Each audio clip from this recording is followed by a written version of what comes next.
This should give you a sign to leave alcohol for good. Have a look here. Subscribe to this guy's channel, Liver Disease. He developed it from alcohol. Looks like a channel based on liver disease, pancreas. I don't know how to pronounce that name. Alcoholism, addiction, God, and just life in general. You guys can go check out his videos here.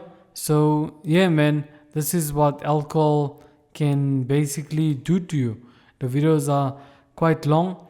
Yeah, so go have a look at his channel and check it out and go subscribe to his channel. Someone told me in the Sober Side Track app about his channel. But anyway, check it out.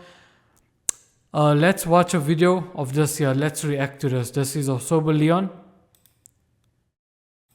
Let's just fast forward here. And also go and subscribe to his channel. I always will react to his videos because he's opened up my eyes regarding alcohol. Okay, let's just watch his video. Hear what he has to say. Ladies and gentlemen, I'm almost afraid to make this video, but you absolutely need to know the truth. In 2017, the alcohol industry didn't just fight against cancer warning labels, they shut down an entire scientific study trying to research them. Why? Because they're terrified of one statistic. Only 13% of people know that alcohol causes cancer. Today I'm exposing... See, he exposed everything, yeah. Just have a look here. Okay, here's it, yeah. I'm finally exposing the alcohol industry. And he also says the video might get taken down, etc. See, thumbnail, everything. So yeah, go and subscribe to his channel if you're struggling to leave alcohol. I never drink the whole December. I'm not bothered by this thing anymore, man. Let's hear what he has to say. 14 minutes, okay? Then I need to get going. I need to clean after that. Internal documents, marketing tactics, and the science that they've been hiding. Once we pull back the curtain and you see what's going on behind the scenes, you will never look at alcohol the same again. Now, a very quick introduction. My name is Leon Sylvester. I'm the founder of SoberClear.com, and I drank alcohol myself for close to a decade. I tried stopping hundreds of times using AA, willpower, church, but for the past 6 years, I've not touched a drop. But most importantly, the desire has left me. Now, since stopping, I've started a coaching company, and we work with business owners and professionals, and we help them get control of their drinking within as little as 48 hours. If you want information on the program, either go to SoberClear.com, or if you click one of the links in the description, you can book a call to speak with our team to see if my new method of reframing alcohol and coaching could be a good match for you. So again, SoberClear.com, or click the link down below.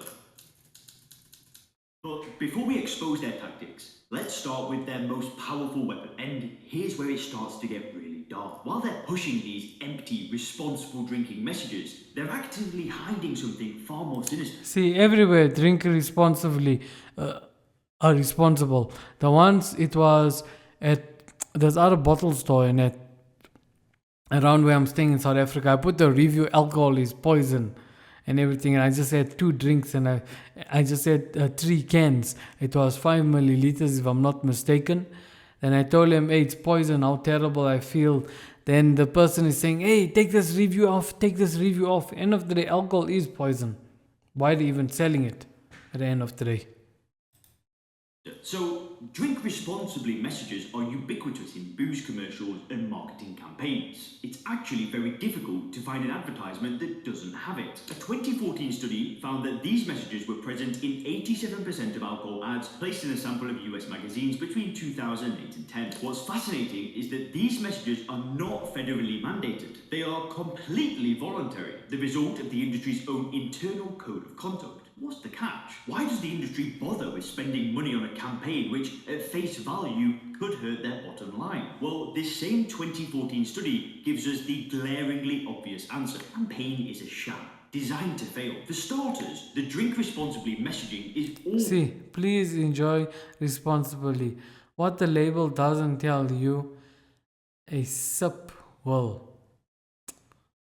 Yeah, man, the industry, the matrix, willpower also. People are so lost. Willpower never ever helped me to stop alcohol. Instead, I refight it, and I always, with using willpower, I always wanted alcohol more and more. Forgot to do something, okay? There's it there. The light. Just do this here. Sorry about us, guys. But anyway, next time I'll remember. This channel, I'm just uploading here to help you guys and reframe your minds regarding alcohol. Always in finer print than the main part of the advertisement, often so small as to be barely visible to the naked eye. It's also always at the bottom of the page or somewhere else on the margins, so the reader is unlikely to even notice it in the first place. But the message is so vague and ambiguous that it's basically useless. The study looked at over 1,500 of these ads, and none of them really explained or defined what responsible means. It's so ambiguous that it can mean anything to anybody. It's completely devoid of practical, actionable information, nor was there any mention of how many drinks count as responsible. 1, 2, 3, 4, anybody's guess. A handful of messages that elaborated on the basic drink responsible message mention, If you're driving, don't drink this. When you drive, never drink. driving. This is the industry's favourite red herring, even though drunk driving deaths account for well under 10% of alcohol-related mortality. None of this is an accident. The basic intention of all of this is to promote an image of corporate responsibility, improve the public's perception of an industry that is responsible for hundreds of thousands of deaths annually and an untold level of societal pain. The second main task of this message is to increase sales. They say drink responsibly, but the key all word about really money. is drink. It's all about money in this world. You gotta be wise and not fall into the trap. The only part of the message that is unambiguous and actionable. Be that as it may, the slogan has been so successful that it has permeated all aspects of public life. Even if you go to your family doctor and you tell them that you have a drinking problem, the first thing they'll probably do is give you the received wisdom. Put down, drink in moderation, drink the recommended daily allowance, drink. See, that is all the matrix. That is all the matrix. And if you fall for it, you just, lost at the end of the day, like we all were at one stage. Responsibly.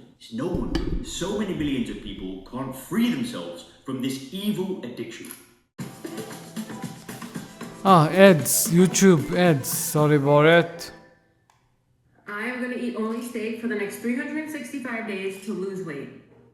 This was a typical meal when I was on a carnivore diet. Little did I. Speaking of evil, what they're hiding about cancer is going to shock you. Alcohol has been internationally recognized as a carcinogen since the late 1980s. The World Health Organization, Centers for Disease Control, the International Agency for Research on Cancer, and every other health organization unambiguously and without reservation state that it causes cancer. Drinking increases the risk of cancer in a dose-dependent fashion. The more you drink, the higher your risk. And for some types of cancer, like in the breast, the risk goes up from the very first drink. In other words, there is no safe limit. According to the National Cancer Institute, heavy drinkers have a 5-fold higher risk of oral cavity, pharynx and esophageal cancers, and a 2.6-fold higher risk of larynx cancer. They also have a roughly 2-fold increase in liver cancer risk and 50% increase in colorectal cancer. Women who drink heavily also have a 60% higher risk of developing breast cancer. What's really shocking though is how completely ignorant the public is of this. For example, a 2018 survey in the UK asked participants to list the health risks of drinking. Amazingly, only 13% of respondents mentioned cancer. A similar study out of Canada found that only 24.5% of respondents answered yes when they flat out asked if they believe alcohol causes cancer. Similar low awareness rates are almost universal around the world. This is obviously no accident, but the result of a systematic and multifaceted campaign by Big Alcohol to suppress this knowledge. Their efforts are twofold.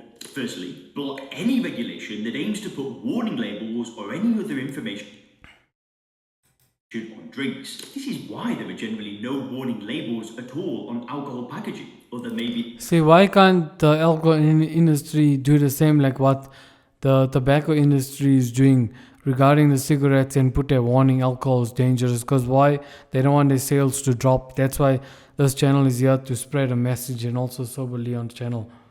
Because at the end of the day, someone referred me to this guy's channel. He's just talking about liver disease, but I never watch his content that much, but everyone has different taste. His content's good, can see, but how can I say, not my type. I prefer Sober Leon's channel because he taught me about first principles thinking, to use that, if we feel like drinking, etc., to view alcohol in a different kind of manner, etc. Hey, the door opened up. That's why, I don't even feel for alcohol. Let me just close the door 1 second.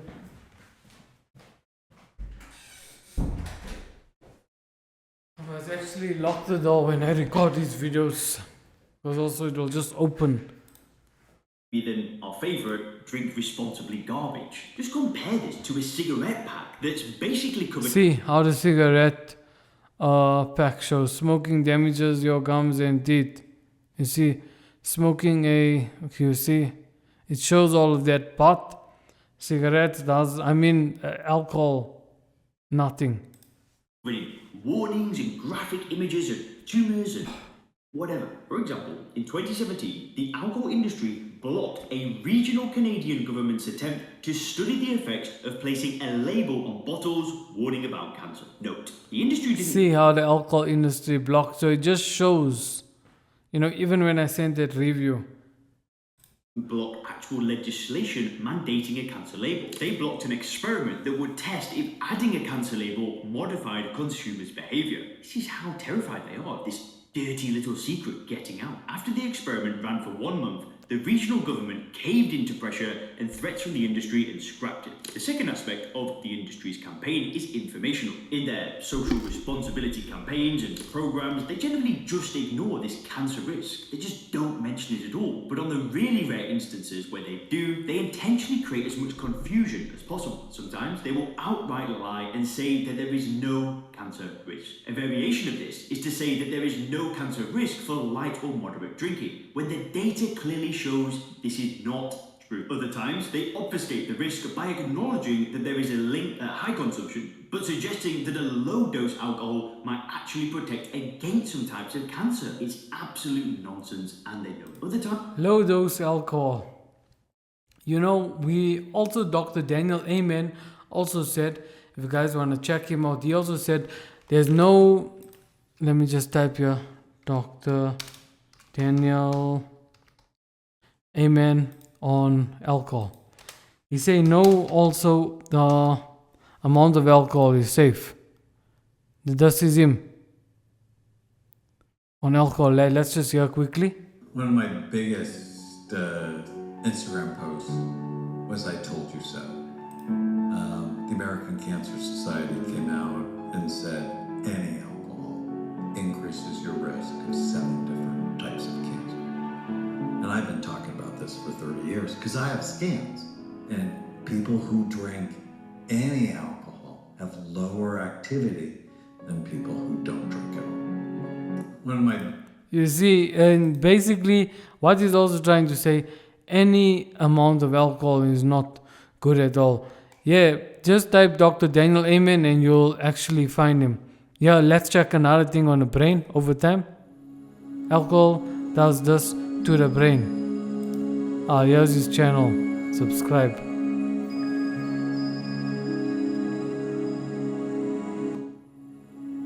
See, I think so. That's a person who don't drink, and there's a person who drink. You guys see the holes, the difference between the two brains. Person who drink, person who don't drink.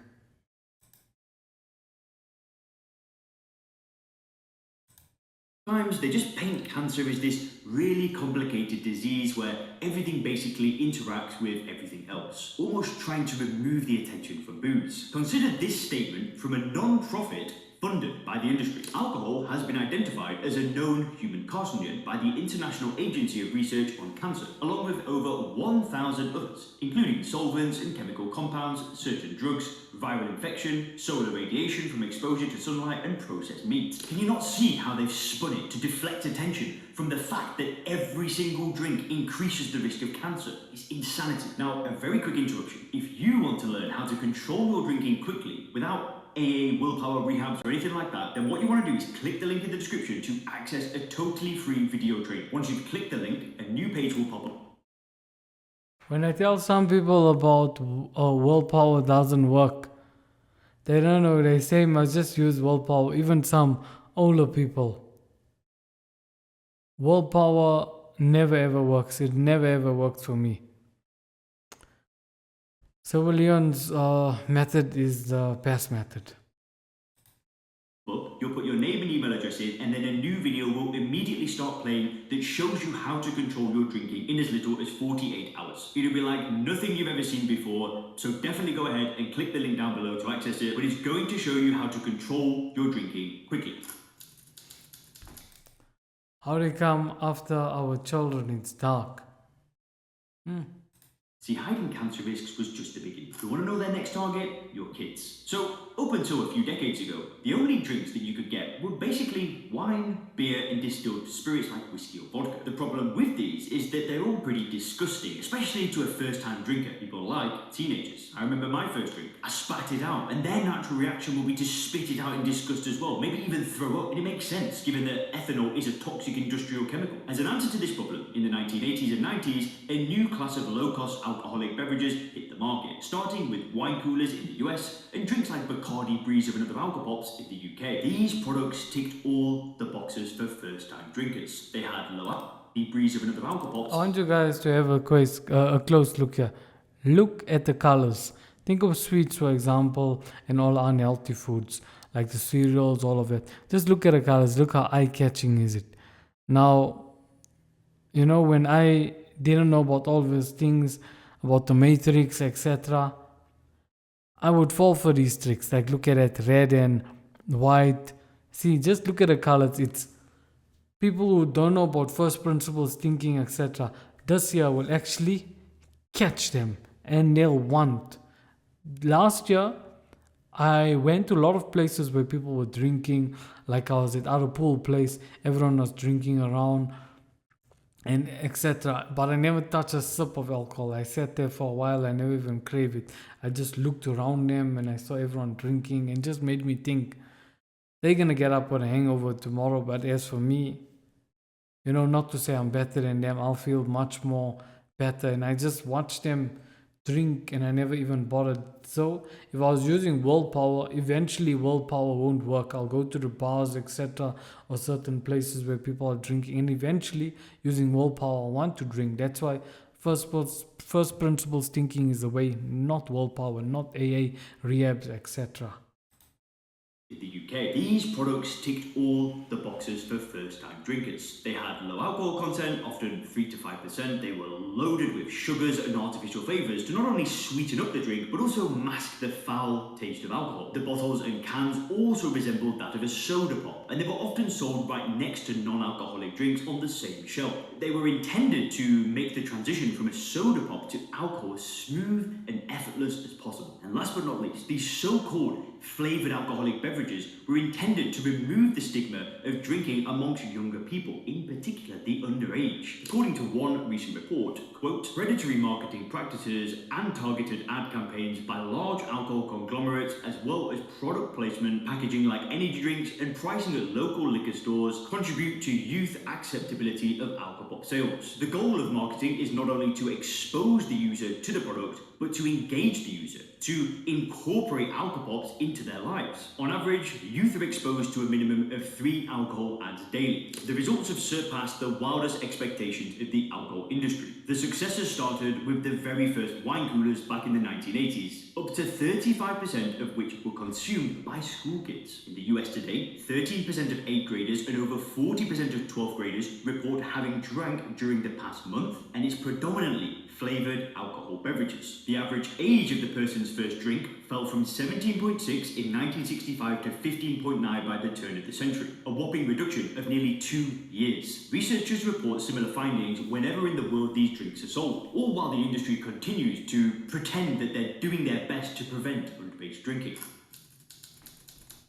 Now, do you really know what's in your drink? Well, speaking of these new drinks they're pushing on teenagers, there's something even more disturbing that you need to know about, and that's what's actually in them. You see, back in the days of wine, beer, and spirits, you basically knew what you were drinking. Sure, wine and beer manufacturers maybe weren't always 100% transparent about some of the additives, but that's always been the case with most of what you buy from a supermarket. Nowadays, the industry has evolved things to the point where you literally have no idea what you are drinking. Next time you're in a supermarket, take a random look at some Alcopops or hard seltzers. Often, the can doesn't even make an attempt to describe itself. Not even something as vague as hard seltzer or hard lemonade. If you look at the fine print, you'll just find something like flavoured alcoholic drink or flavoured malt beverage. Now, believe it or not, these drinks are legally sold as beer beverages. This is what allows them to be widely advertised and sold in places like gas stations, which you couldn't do for distilled spirits. To do this, the manufacturers start with a beer base, which is treated to remove the taste and aroma of beer. Then, on top of the beer base, they then add the various flavours to give the product its distinctive taste. That's the legal theory at least, but the reality is much different. As Dean It's all about money. It is all about money. That's what alcohol industry is worried about. Nothing else. They don't care about your health, etc. Nothing. It's all about this, yeah. industry consistently breaks the rules. A federal investigation a few years back found that, quote, over 75% of the alcohol in most of the flavoured malt beverages is derived from alcohol flavouring materials, and that in some cases the figure rose to more than 99%. In other words, rather than the alcohol coming from the beer bases, it comes from opaque sources in the added alcohol flavourings, which are usually distilled. Nobody, including the regulators, has any idea where this alcohol comes from, and things are even worse when it comes to the rest of the flavourings. Unlike foods, which are regulated by the FDA, alcoholic drinks are regulated by the Alcohol and Tobacco Bureau, formerly known as ATF. Now, the ATF doesn't even require alcohol manufacturers to list their full ingredients on the bottle. For most beverages, all that's required is the location where the bottling took place and the alcohol by volume, or ABV. So you have the bizarre situation where a can of soda pop has this long list of ingredients on the label, but a can of alcohol sold right next to it with even more chemicals in it lists basically nothing. This is a total victory of big alcohol over the health interests of the public.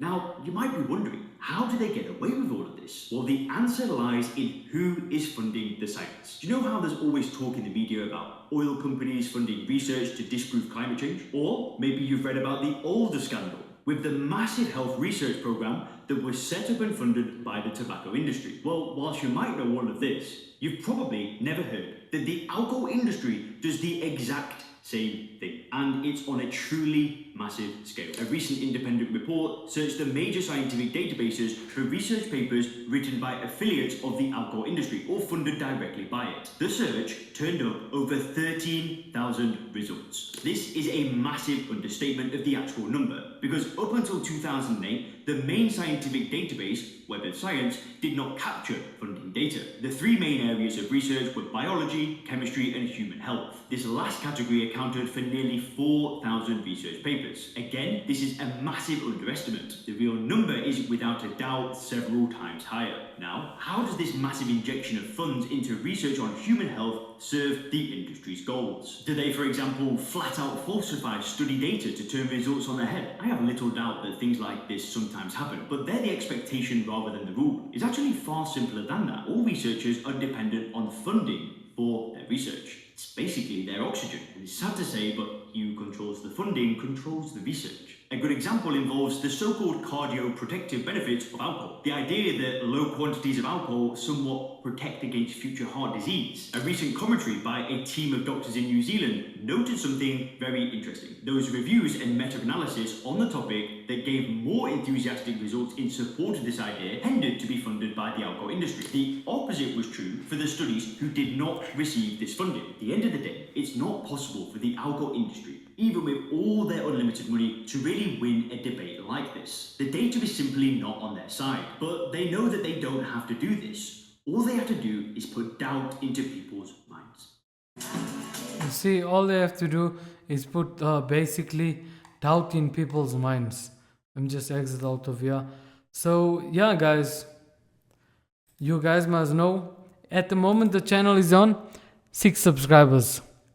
Come guys, help me. I'm gonna try to upload every week or even daily if I can on this channel. Yeah, Try to help me get to, I don't know. Let's just see how it goes. But just subscribe, guys. Just subscribe. And I'll help you on your journey to give up alcohol, poison for good. Anyways, I will catch you guys in the next video. Now, if you want to learn something, click here on this video. What appears right here about powerful ways to avoid alcohol as a kid, or if you want your children to avoid. Peace out.